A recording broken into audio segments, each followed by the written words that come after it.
Hi friends, ఇదైతే మనకి Bharat electronics limited అనమాట 229 ఫిక్స్డ్ టెన్యూర్ ఇంజనీరింగ్కి సంబంధించినటువంటి నోటిఫికేషన్ అయితే ఇష్యూ చేశారు. దానికి సంబంధించి మనకి బెంగళూరు, అలాగే ముంబై, విశాఖపట్నం, ఢిల్లీ, అలాగే వేరియస్ లొకేషన్స్లో అయితే వేకెన్సీస్ అయితే ఉన్నాయన్నమాట. టోటల్గా 229 వేకెన్సీస్కి సంబంధించి విశాఖపట్నంలో అయితే మన కంప్యూటర్ సైన్స్లో ఒక 10 ఉన్నాయి. అలాగే ఎలక్ట్రానిక్స్ బ్రాంచ్లో కూడా 24 వేకెన్సీస్ అయితే ఉన్నాయన్నమాట. ఫ్రెండ్స్, ఇంకా మనకి శాలరీ పర్టికులర్స్ వచ్చేసరికి 40,000 రూపీస్ బేసిక్తో అయితే 1,40,000 రూపీస్ దాకా అప్లికబుల్ అయితే అవుతుంది. అంటే సిటీసీ వచ్చేసరికి సంవత్సరానికి 12 నుంచి మనకి 12.5 lakhs అంటే పర్ మంత్ 1 lakh రూపీస్ అయితే వచ్చే అవకాశాలు అయితే ఉన్నాయన్నమాట. బేసిక్ పేకి అదనంగా ఇక్కడ మనకి హౌస్ రెంట్ అలవెన్స్, కన్వెయన్స్, అలాగే పిఎఫ్, గ్రాట్యుటీ ఇవన్నీ ఉన్నాయన్నమాట. ఇక్కడ డీటెయిల్స్ అయితే ఇచ్చారు. టోటల్గా మీకు 12 lakhs per annum అయితే అప్లికబుల్ అయితే అవుతుంది. ఫ్రెండ్స్, ఇదైతే మనకి మొదటగా ఫిక్స్డ్ టెన్యూర్ బేసిస్ అంటారనమాట. మొదట 5 yearsకి తీసుకుంటారు, తర్వాత 2 years ఎక్స్టెండ్ చేస్తారనమాట. అలాగే ఎక్స్టెండ్ చేస్తూ ఉంటారు మన యొక్క పెర్ఫార్మెన్స్ని బట్టి. ఇంకా వేకెన్సీ విషయానికి వచ్చేసరికి బెంగళూరు కాంప్లెక్స్లో వచ్చేసరికి ఎలక్ట్రానిక్స్లో 48 ఉన్నాయి, మెకానికల్ 52 ఉన్నాయి, కంప్యూటర్ సైన్స్లో 75 ఉన్నాయి, ఎలక్ట్రికల్లో 2 ఉన్నాయి అనమాట. ఇంకా అంబాలా, జోధ్పూర్, అలాగే బటిండాలో వచ్చేసరికి ఎలక్ట్రానిక్స్లో ఒక 3 వేకెన్సీస్ మాత్రమే ఉన్నాయన్నమాట. ఇంకా ముంబై అండ్ విశాఖపట్నానికి సంబంధించి ఎలక్ట్రానిక్స్లో 24 ఉన్నాయి. వైజాగ్, ఢిల్లీకి, ఇండోర్కి సంబంధించి కంప్యూటర్ సైన్స్లో 10 ఉన్నాయన్నమాట. అలాగే గజియాబాద్, ఉత్తరప్రదేశ్కి సంబంధించి ఎలక్ట్రానిక్స్, కంప్యూటర్ సైన్స్లో ఒక 15 వేకెన్సీస్ దాకా ఉన్నాయన్నమాట. ఫ్రెండ్స్, మనకి ఎలిజిబిలిటీ క్రైటీరియా అలాగే అదర్ డీటెయిల్స్ కోసం అయితే ఈ వీడియో కింద డిస్క్రిప్షన్లో లింక్ అయితే ప్రొవైడ్ చేయండి. అక్కడ మనకి ఏజ్ లిమిట్, అలాగే ఎడ్యుకేషన్ క్వాలిఫికేషన్కి సంబంధించినటువంటి డీటెయిల్స్ అయితే ఉన్నాయన్నమాట. అలాగే బ్రాంచెస్ ఆఫ్ ఇంజనీరింగ్ ఏ బ్రాంచెస్లో వాళ్ళకి అవకాశం ఉన్నది అనేది కూడా ఇక్కడైతే ఇవ్వడం జరుగుతున్నది. దీనికి సంబంధించి చిన్న కంప్యూటర్ బేస్డ్ టెస్ట్ అయితే కండక్ట్ చేయడం జరుగుతుంది అనమాట. అలాగే ఇక్కడ మనకి ఫీజు విషయానికి వచ్చేసరికి ఎస్సీ, ఎస్టీ, ఎక్స్ సర్వీస్ మ్యాన్కి, పీడబ్ల్యూడీ క్యాండిడేట్స్కి ఫీజు అయితే లేదనమాట. No fee. జనరల్ క్యాండిడేట్స్కి మాత్రం 472 రూపీస్ అయితే అప్లికేషన్ ఆన్లైన్లో అయితే మనం పే చేయాల్సిన అవసరం అయితే ఉంటుంది అనమాట. అప్లికేషన్ ఆన్లైన్ ప్రాసెస్కి సంబంధించి ఇదైతే మనకి అఫీషియల్ లింక్ అనమాట. ఇక్కడ లాస్ట్ డేట్ వచ్చేసరికి మనకి 10th December 2024 midnight అయితే అయిపోతుంది అనమాట. ఇక్కడ ఫ్రెషర్ క్యాండిడేట్స్ వచ్చేసరికి మొదట రిజిస్టర్ అయితే అవ్వాలి. పైన ఒక లింక్ ఇచ్చారు, fresh candidate click here to create login అని ఉంది. ఇక్కడ క్లిక్ చేసి మొదట రిజిస్టర్ అయితే అవ్వాలి. ఫ్రెండ్స్, ఇదైతే మనకి రిజిస్ట్రేషన్ ఫామ్ అనమాట. నేమ్ ఆఫ్ ద క్యాండిడేట్ ఇక్కడ 10th మార్క్ షీట్ లేదంటే సర్టిఫికేట్ ప్రకారం మీకు ఫుల్ నేమ్ ఎంటర్ చేసుకోవాలి. డేట్ ఆఫ్ బర్త్ అనమాట. డేట్ ఆఫ్ బర్త్ ఎంటర్ చేసుకోవాలి క్యాలెండర్ నుంచి ఈ విధంగా అనమాట. అలాగే ఇక్కడ మనకి అంటే డేట్ ఆఫ్ బర్త్ అన్నారు. సెకండ్ టైం అయితే డేట్ ఆఫ్ బర్త్ ఇక్కడ మనం సెలెక్ట్ పైన ఏదైతే ఇచ్చామో సేమ్ డేట్ ఆఫ్ బర్త్ ఇక్కడ మెన్షన్ అయితే చేసుకోవాలి. 28 years అనమాట. ఇంకా ఎస్సీ, ఎస్టీ వాళ్ళకి వచ్చేసరికి 33, అలాగే ఓబీసీ, ఎన్సీఎల్ వాళ్ళకి 31 years, ఇంకా పీడబ్ల్యూడీ క్యాండిడేట్స్కి వచ్చేసరికి 38 years దాకా అవకాశం అయితే ఉంటుంది. డిసిప్లిన్ వచ్చేసరికి ఇక్కడ మొదట ఫిక్స్డ్ టెన్యూర్ ఇంజనీర్ ఒకటే పోస్ట్ అనమాట సెలెక్ట్ చేసుకోవాలి. ఇంకా డిసిప్లిన్ వచ్చేసరికి computer science, electrical, electronics, mechanical అయితే ఉన్నాయి. వాటికి సంబంధించినటువంటి అదర్ రిలేటెడ్ బ్రాంచెస్ కూడా ఉన్నాయన్నమాట. వీటిలో ఏదో ఒక దాంట్లో కనుక మీరు బీఈ, బీటెక్ లేదంటే బీఎస్సీ ఇంజనీరింగ్ 4 years చేసినా కూడా ఎలిజిబుల్ అయితే అవుతారు. కాబట్టి ఇక్కడ మనం సెలెక్ట్ అయితే చేసుకోవాలి ఈ విధంగా అనమాట. ఇక్కడ ఈమెయిల్ ఐడి ఎంటర్ చేసుకోవాలి, డొమైన్ సెలెక్ట్ చేసుకోవాలి. అలాగే రీఎంటర్ ఈమెయిల్ ఐడి అంటే పైన ఇచ్చిన ఈమెయిల్ ఐడి విత్ డొమైన్ ఇక్కడ ఎంటర్ అయితే చేసుకోవాలి. పాస్వర్డ్ అనమాట, ఒక 4-letter పాస్వర్డ్ ఒకటి ఇక్కడ ఎంటర్ చేసుకొని మనం నోట్ చేసుకొని పెట్టుకోవాలి. లాగిన్ పర్పస్ కోసం అనమాట. ఇక్కడ ఎస్ అనేది క్లిక్ అయితే చేయాలి. సబ్మిట్ అన్న బటన్ ఉంది, దీని మీద క్లిక్ అయితే చేసుకోవాలి. ఫ్రెండ్స్, మీరు రిజిస్ట్రేషన్ కనుక సక్సెస్ఫుల్ అయితే ఇలా మెసేజ్ అయితే వస్తుంది అనమాట. సక్సెస్ఫుల్ రిజిస్టర్డ్ అని చెప్పేసి మీ ఈమెయిల్ ఐడికి అయితే ఒక అక్నాలెడ్జ్మెంట్ కూడా వీళ్ళు పంపడం జరుగుతుంది.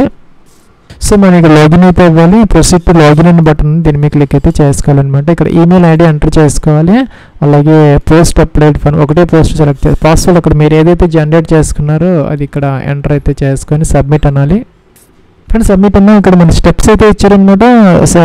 యాక్షన్ 1లో అప్లికేషన్ ఫిల్ అవుట్ చేయాలి. సెకండ్ స్టెప్లో అప్లోడింగ్ ఫోటోగ్రాఫ్, సిగ్నేచర్, ఇంకా కూడా అదర్ డాక్యుమెంట్స్ అప్లోడ్ చేసుకోవాలి. Submit application, print application, fee involve fee అయితే పే చేసుకోవాలి. సో ఈ యొక్క 5 steps అయితే మనం కంప్లీట్ అయితే చేసుకోవాలి. చేంజ్ పాస్వర్డ్ కావాలంటే చేసుకోవచ్చు. మొదటైతే ఫిల్ అప్లికేషన్ మీద క్లిక్ అయితే చేసుకోవాలి. ఫ్రెండ్స్, దాంట్లో కూడా మనకి 3 tabs అయితే ఇచ్చారనమాట. మొదట ఇక్కడ మనకి personal details, education qualification details, experience details అనమాట. దీనికైతే ఎక్స్పీరియన్స్ అవసరం లేదు. సో ఉంటే కనుక ఎంటర్ చేసుకోవచ్చు, లేకపోతే లేదు. ఇక్కడ దీని మీద క్లిక్ అయితే చేయాలి ఫస్ట్ ట్యాబ్ మీద. ప్లస్ ఇక్కడ మనకి personal details name of the candidate అనమాట. ఇక్కడ శాలరేషన్ సెలెక్ట్ చేసుకోవాలి. నేమ్ ఆటోమేటిక్గా వచ్చింది, మన రిజిస్ట్రేషన్ ఫామ్లో అయితే ఇచ్చింది. జెండర్ మేల్ ఫీమేల్ సెలెక్ట్ చేసుకోవాలి. పోస్ట్ అప్లైడ్ ఫర్ ఒకటే పోస్ట్, ఫిక్స్డ్ టెన్యూర్ ఇంజనీర్స్ అనమాట. పోస్ట్ కోడ్ ఇక్కడ బీజీఎఫ్, ఎస్డిఎఫ్, ఎంసీఎఫ్టీ అనేవి ఇవైతే మీరు ఇక్కడ చూసుకోవచ్చు అనమాట. పోస్ట్ కోడ్ అంటే ఇవన్నమాట. ఇక్కడ బెంగళూరు కాంప్లెక్స్కి సంబంధించి బీజీఎఫ్ అని ఉంది, అలాగే మన వైజాగ్కి సంబంధించి ఎన్ఎస్ఎఫ్టీ, అలాగే వైజాగ్, ఢిల్లీ దీనికి సంబంధించి కంప్యూటర్ సైన్స్ సంబంధించి ఎస్డబ్ల్యూఎఫ్ ఇవైతే ఉన్నాయన్నమాట. మీరు దేనికి అప్లై చేయాలనుకుంటే దానికి సెలెక్ట్ అయితే చేసుకోవాలన్నమాట ఈ విధంగా. అట్లాగే ఇక్కడ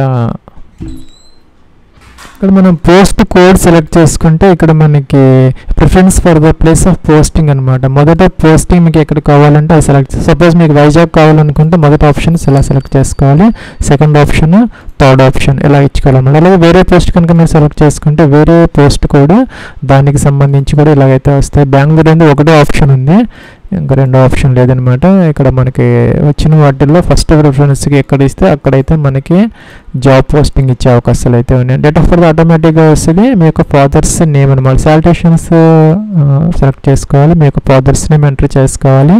ప్రజెంట్ అడ్రస్ అనమాట, డోర్ నెంబర్, ఫ్లాట్ నెంబర్తో సహా కంప్లీట్ అడ్రస్ అయితే ఎంటర్ చేసుకోవాలి. పర్మనెంట్ అడ్రస్ కూడా సేమ్ అయితే టిక్ ఆన్ చేస్తే ఆటోమేటిక్గా ఇవన్నీ ఫిల్అప్ అయితే అవుతాయి అనమాట.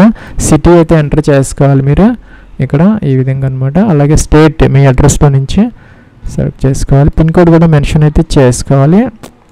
మీ అడ్రస్లో నుంచి పిన్ కోడ్ అనమాట, పిన్ కోడ్ ఎంటర్ చేయాలి. అట్లాగే కిందకు వచ్చేస్తే ల్యాండ్ లైన్ ఏదైనా ఉంటే ఎంటర్ చేసుకోవాలి, లేకపోతే అలాగే మీ 10 డిజిట్ మొబైల్ నెంబర్ ఏదైతే ఉందో ఇక్కడ ఎంటర్ అయితే చేసుకోవాలన్నమాట. రిలీజియన్ ఎంటర్ చేసుకోవాలి, హిందూ, ముస్లిం, క్రిస్టియన్. అలాగే ఇంకా కేటగిరీ వచ్చేసరికి general, EWS, OBC, SC, ST ఇలా అయితే ఉన్నాయన్నమాట. సెలెక్ట్ అయితే చేసుకోవాలి. మీకు నియరెస్ట్ రైల్వే స్టేషన్, మీకు దగ్గరలో ఉన్నటువంటి రైల్వే స్టేషన్ అయితే ఎంటర్ అయితే చేసుకోవాలన్నమాట. మేటర్ స్టేటస్ మీరు మ్యారీడా, అన్మ్యారీడా, డైవర్స్లో, వీడియోరా సెలెక్ట్ అయితే చేసుకోవాలన్నమాట. అట్లాగే ఇక్కడ నేషనాలిటీ అనే ఇండియన్ సెలెక్ట్ అయితే చేసుకోవాలి. ఇంకా కూడా are you regular employee of organisations under government of department statutory. అలాగే మీరు పిఎస్సీలో కానీ ఇంకా ఏదన్నా గవర్నమెంట్ జాబ్లో కనుక ప్రజెంట్ వర్క్ చేస్తూ ఉంటే ఎస్ పెట్టాలి, లేకపోతే నో అనమాట. ఎంటర్ ఆధార్ కార్డ్ నెంబర్ అనేది ఇక్కడ కంపల్సరీగా మీ యొక్క 12 digit Aadhaar card number enter చేసుకోవాలి. పీడబ్ల్యూడీ క్యాండిడేట్స్ ఎస్ పెట్టాలి, లేకపోతే నో అనమాట. సేవ్ పర్సనల్ పర్టికులర్స్ అని ఉంది, దీని మీద క్లిక్ అయితే చేసుకోవాలి. ఫ్రెండ్స్ ఇక్కడ పర్సనల్ డీటెయిల్స్ కంప్లీటెడ్ అని వచ్చింది, అంటే మనం కంప్లీట్ చేసుకున్నాం అనమాట. మిగతా వాటి పెండింగ్ అని వచ్చింది. ఎడ్యుకేషన్ క్వాలిఫికేషన్స్ ట్యాబ్ మీద క్లిక్ చేస్తే ఇలాగైతే వస్తుంది. ఎడ్యుకేషన్ క్వాలిఫికేషన్స్ ఎంటర్ అయితే చేసుకోవాలన్నమాట. ఇక్కడ 10th మెట్రికులేషన్, ఎస్ఎస్ఎల్సి, మొదటి 10th క్లాస్, తర్వాత ఇంటర్మీడియట్, తర్వాత డిప్లొమా ఉంటే డిప్లొమా, లేకపోతే ఇంటర్మీడియట్ అనమాట. ఏదో ఒకటి. Graduation, BE, BTech, BSc engineering అనేది దీనికి ఎసెన్షియల్ క్వాలిఫికేషన్ అనమాట. సో అడిషనల్గా ఏదైనా క్వాలిఫికేషన్స్ ఉంటే మీరు ఎంటెక్, ఎంఈఏ, ఎంబీఏ అలాంటివి ఎంటర్ చేసుకోవచ్చు, లేకపోతే అవసరం లేదు. మొదటి 10th మాత్రం కంపల్సరీ ఎంటర్ అయితే చేసుకోవాలి. ఇక్కడ యాడ్ క్వాలిఫికేషన్ అనాలి, ఇలాగైతే వస్తుంది. ఇక్కడ క్వాలిఫికేషన్ డిగ్రీ నేమ్ అనమాట, అంటే 10th క్లాస్ ఇలాగా ఎంటర్ అయితే చేసుకోవాలి. ఇంకా సబ్జెక్ట్ స్పెషలైజేషన్ ఇక్కడైతే ఇవ్వాలి. సైన్స్, సోషల్ అవి ఉంటాయి, లేకపోతే జనరల్. డ్యూరేషన్ అంటే మనకి 1 year. అలాగే మనకి పాసింగ్ ఇయర్, మంత్ అనమాట, మీరు ఎప్పుడు పాస్ అయ్యారు ఈ మెట్రికులేషన్. బోర్డు సిబిఎస్ఈనా, స్టేట్ బోర్డా, మార్క్స్ సిస్టమా, సిజిపిఏ సిస్టమా ఇదైతే మెన్షన్ చేయాలి. మీకు ఎన్ని మార్క్స్ వచ్చాయి, లేకపోతే ఎంత సిజిపిఏకి ఎంత సిజిపిఏ వచ్చింది. సపోజ్ మీకు ఇక్కడ 480 మార్క్స్ అలాగా వస్తే మ్యాక్సిమం మార్క్స్ 600కి పర్సంటేజ్ అయితే ఇక్కడ మనకి ఆటోమేటిక్గా అయితే వస్తుంది. డివిజన్ ఫస్ట్, సెకండ్ సెలెక్ట్ చేసుకోవాలి. ఇంకా డెలివరీ మోడ్, ఫుల్ టైమా, అదైతే ఇక్కడ మెన్షన్ అయితే చేయాలి. అదే మీరు గ్రేడ్ సిస్టమ్ తీసుకుంటే ఇక్కడ for filling of percentage as notified by the university institute for CGPA conversion formula to percentage. Also upload document section. ఇదైతే కనుక మీరు సిజిపిఏ యొక్క కన్వర్షన్ అదైతే ఉందో అదైతే మనం ఇక్కడ అప్లోడ్ అయితే చేయాల్సిన అవసరం అయితే ఉంటుంది. ఇక్కడ మనకి సిజిపిఏ తీసుకుంటే మీకు ఎంత గ్రేడ్ అయితే వచ్చిందో, సపోజ్ మీకు 7.5 అలాగా, ఇక్కడ మ్యాక్సిమం ఇది ఎంత గ్రేడ్కి మీకు ఎంత వచ్చింది అనేది మెన్షన్ అయితే చేయాలి. ఇక్కడ పర్సంటేజ్ అయితే ఆటోమేటిక్గా ఇది రాలేదు. ఇక్కడ మనం సపోజ్ మనకి ఇక్కడ 8.5 వస్తే మనకి 10 గ్రేడ్కి పర్సంటేజ్ రాలేదు. మనం అయితే ఇక్కడ దాన్ని కన్వర్ట్ చేసుకొని మెన్షన్ అయితే చేయాలి. ఇక్కడ నోట్ అయితే ఇచ్చారు.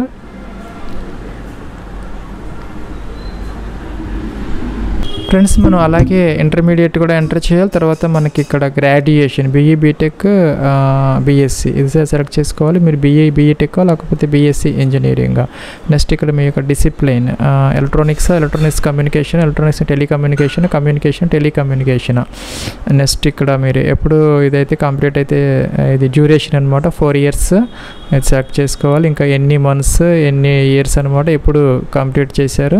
సపోజ్ ఇదైతే ఇక్కడ మీరు మెన్షన్ అయితే చేయాలి. ఇక్కడ యూనివర్సిటీ అనమాట, యూనివర్సిటీ నేమ్ మెన్షన్ చేయాలి. మార్క్స్ స్కీమ్ అనమాట, మార్క్స్ అయితే ఇలాగా గ్రేడ్ సిస్టమ్ అయితే అది సెలెక్ట్ చేసుకోవాలి. ఇందాక చెప్పినట్టుగా మీకు ఎన్ని మార్క్స్ వచ్చాయి టోటల్ అగ్రిగేట్ అనమాట.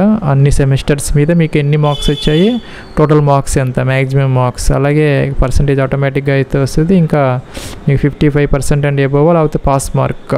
ఎస్సీ ఎస్టీ వాళ్ళకైతే కనుక పాస్ మార్క్, జనరల్ ఓబీసీ ఏడబ్ల్యూఎస్కి అయితే 55% ఏదైతే ఉంటుంది అది సెలెక్ట్ చేసుకోవాలి. మీకు ఏదైతే అప్లికబుల్ అది ఇక్కడ సేవ్ క్వాలిఫికేషన్ అయితే క్లిక్ చేయాలి. ఫ్రెండ్స్ మనకి ఇక్కడ next validate qualification and proceed to next step అని వచ్చింది. దాని మీద క్లిక్ అయితే చేసాము. ఇక్కడ ఎక్స్పీరియన్స్ యాడ్ ఎక్స్పీరియన్స్ అని ఉంది. ఇక్కడ నేను ట్రైనీకి ఇచ్చాను కాబట్టి ఎక్స్పీరియన్స్ అయితే అవసరం లేదు. లేకపోతే కనుక దీని మీద క్లిక్ చేసి మనం ఎక్స్పీరియన్స్ అయితే ఫిల్ అయితే చేసుకోవాలి. ప్రాజెక్ట్ ఇంజనీర్కి అప్లై చేసేవాళ్ళు. ఇంకా proceed to upload photograph and signature ఉంది. ఇక్కడ మనం ఫోటోగ్రాఫ్ అప్లోడ్ చేయాలి. అలాగే ఇక్కడ సిగ్నేచర్ కూడా అప్లోడ్ చేయాలి 50 KB జేపీజీలో. తర్వాత ఇక్కడ నెక్స్ట్ బటన్ అయితే క్లిక్ చేయాలి. ఫ్రెండ్స్ మనం ఇక్కడ నెక్స్ట్ స్టెప్కి అయితే వచ్చాం. Upload 10th standard 10th class marks card, అలాగే అప్లోడ్ ఫోటో ఐడి ప్రూఫ్ ఏదో ఒకటి. ఇక్కడ ఆధార్, పాన్, పాస్పోర్ట్ ఇక్కడ ఇచ్చారనమాట, ఓటర్ ఐడి అలా ఏదో ఒకటి. ఇంకా ఇక్కడ upload BE BTech BSc marks card, అలాగే బీఈ బీటెక్ సర్టిఫికెట్ అనమాట. ఇవన్నీ 300 KB వరకు మనం ఈ సైజుల్లో అయితే మనం అప్లోడ్ అయితే చేసుకోవచ్చు. ఇవన్నీ మన డాక్యుమెంట్స్ వచ్చేసరికి పీడిఎఫ్లో చేసుకోవచ్చు. ఇంకా క్యాస్ట్ సర్టిఫికెట్ 300 KB వరకు పీడిఎఫ్లో కూడా అప్లోడ్ అయితే చేసుకోవచ్చు. ఇంకా upload certificate for proof of norms CGPA ఇందాక చెప్పినట్టుగా ఈ CGPA వల్ల దానికి సంబంధించినటువంటి కన్వర్షన్ ఫామ్లో ఉన్నటువంటి ఏదైనా మార్క్ లిస్ట్ కానీ ఇంకేదైనా వాళ్ళు ఇచ్చినటువంటి అదైతే అప్లోడ్ అయితే చేయాలి. ఇక్కడ save and proceed and submit application form అని ఉంది. దాని మీద క్లిక్ అయితే చేయాలి. ఫ్రెండ్స్ ఇక్కడ మనకి అప్లికేషన్ ఫామ్ ప్రింట్ అయితే ఉంది ఆప్షన్, ఇక్కడైతే ప్రింట్ అయితే తీసుకోవచ్చు. నెక్స్ట్ మనం ఫీజు అయితే పే చేయాలి. ఫ్రెండ్స్ ఇక్కడ మనకి ఎడిట్ అప్లికేషన్ ఫామ్ అనేది ఎడిట్ చేసుకునే అవకాశం అయితే ఉంది. తర్వాత అయితే మనకి ఉండదన్నమాట. ఇంకా అన్నీ పర్ఫెక్ట్గా ఉన్నాయనుకుంటే మీరు ఇక్కడ proceed to submit application form అనేది దీని మీద క్లిక్ అయితే చేయాలి. పేమెంట్ ఆప్షన్ అయితే వచ్చింది. Payment option not required for category SC అని వచ్చింది. అంటే నేను SC ఇవ్వటాను, నాకు ఫీజు అయితే లేదు. లేదంటే కనుక ఫీజు అయితే వస్తుంది అనమాట. ఆ ఫీజు అయితే మనం పే అయితే చేయాలి. ఇక్కడ ఐ హియర్ బై యాక్సెప్ట్ పెట్టాలన్నమాట. అండర్టేకింగ్ కన్ఫర్మ్ ఈ డిక్లరేషన్ అనమాట ఇక్కడ ఇచ్చినటువంటిది. ఇంకా do you want to proceed please ensure that personal details education details అన్నీ కరెక్ట్గా ఉన్నాయని డిక్లరేషన్ అనమాట. ఎస్ పెట్టేసి ఇక్కడ మనం అప్లికేషన్ ఫామ్ అయితే సబ్మిట్ చేసి తర్వాత అప్లికేషన్ ఫామ్ అయితే ప్రింట్ తీసుకోవచ్చు. ఫ్రెండ్స్ ఇక్కడ ఫీజు ఉన్న వాళ్ళకైతే 472 రూపీస్ అయితే పే చేసుకోవాలన్నమాట. SC ST PWD ex service మ్యాన్కి ఫీజు లేదు. జనరల్ క్యాండిడేట్స్ OBC అలాగే EWS క్యాండిడేట్స్కి మాత్రం పే చేసుకోవాలి. ఫిక్స్డ్ టెన్యూర్ ఇంజనీర్స్కి సంబంధించి 472 రూపీస్ అయితే ఫీజు అనమాట. ప్రొసీడ్ టు SBI కలెక్టర్ దీని మీద క్లిక్ అయితే చేయాలి. ఫ్రెండ్స్ మనకి SBI కలెక్టర్లో భారత్ ఎలక్ట్రానిక్స్ లిమిటెడ్ మనకి అప్లికేషన్ ఫామ్ నుంచి వస్తే ఆటోమేటిక్గా వచ్చిందనమాట. ఒకవేళ మీకు కనుక రాకపోతే కనుక ఈ నోటిఫికేషన్లోకి వచ్చేస్తే మనకి ఇక్కడ మొదట PSU తీసుకోవాలన్నమాట. PSUలోకి వచ్చిన తర్వాత పబ్లిక్ సెక్టర్ అండర్టేకింగ్లోకి వచ్చిన తర్వాత గో అనాలి. గో అన్న తర్వాత ఇక్కడ మనకి సెలెక్ట్ పేమెంట్ కేటగిరీ అని వస్తుంది అనమాట. అక్కడ fixed tenure engineers for Bengaluru complex అని సెలెక్ట్ అయితే చేసుకోవాలన్నమాట. ఇక్కడికి రావాలి. ప్లస్ కిందకి రావాలన్నమాట. రిక్రూట్మెంట్ ఆఫ్ ప్లస్ ఇక్కడ మనకి fixed tenure engineers for Bengaluru complex అని ఒక ఆప్షన్ ఉందన్నమాట. Recruitment of fixed tenure engineers for BG complex select అయితే చేసుకోవాలి. చూసుకోవచ్చు అనమాట. Recruitment of fixed tenure engineers for Bengaluru complex.